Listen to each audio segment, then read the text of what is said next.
मैं तुम्हारा इंतजार कर रहा हूँ। ये बोलते ही उस अनजान आदमी ने फोन काट दिया।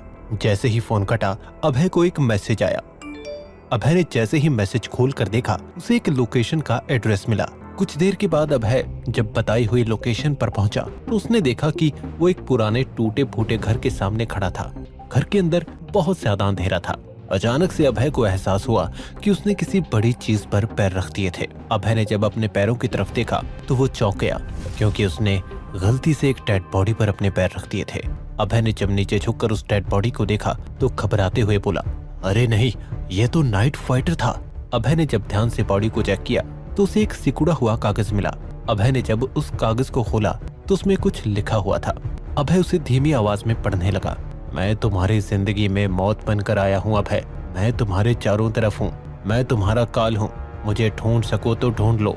अभय ने उस कागज को अपनी मुट्ठी में दबाया और वहाँ से निकल गया। सुबह 11 बजे अभय की नींद गौतम के फोन से टूटी। अभय ने जैसे ही फोन उठाया तो उसकी नींद भरी आवाज सुनकर गौतम बोला, अभय अब तक सो रहे हो? कोई बात नहीं, फिर तो आज शाम की पार्टी में सुपर फ्रेश रहोगे। पार्टी? किस बात की पार्टी गौतम? रात को हमारे कॉलेज के लोगों का रीयूनियन है।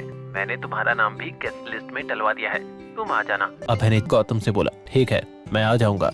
और फोन रखकर खुद से बोला, जो भी हो एक दिन तो सबका सामना करना ही है, आज ही सही।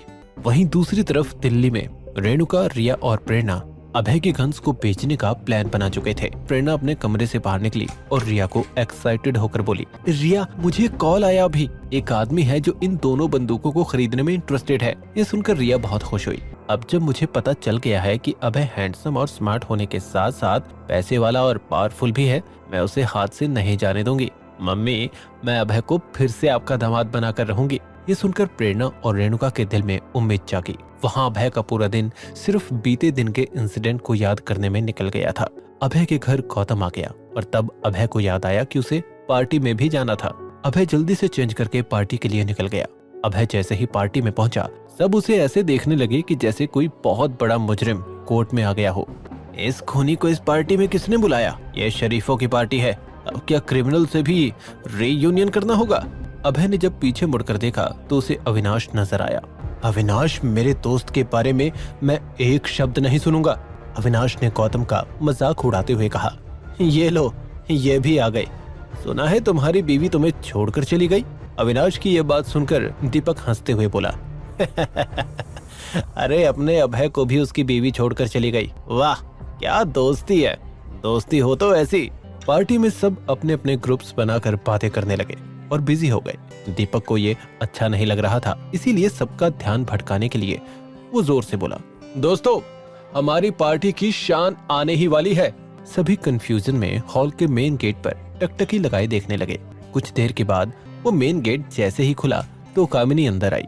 ब्लैक कलर के लॉन्ग गाउन में वो बहुत सुंदर दिख रही थी। पार्टी खत्म हुई तो कामिनी मुस्कुराते हुए बोली, अभय, मेरी एक विश पूरी करोगे? अभय ने उसे सवालिया नजरों से देखा तो वो बोली, चलो आज पुरानी यादें ताजा करते हैं, मेरे साथ अपने कॉलेज चलोगे? अभय ने हाँ कहा तो दोनों कामिनी की कार में कॉलेज के लिए निकल पड़े। वहीं दूसरी तरफ दिल्ली में रिया और रेणुका एक टैटू शॉप के अंदर बैठे हुए थे। उस टैटू शॉप के अंदर दो हट्टे कट्टे आदमी में बोला, तुम्हें ये गन्स कहाँ से मिली? रिया घबराते हुए बोली, तुम्हें इससे क्या लेना है तो लो, वरना और भी बहुत लोग हैं लेने वाले। वो आदमी कुछ सोचकर बोला, इन बंदूकों की कीमत मेरी नजर में 50 लाख है। 50 लाख सुनकर रेणुका और रिया चौंक गए।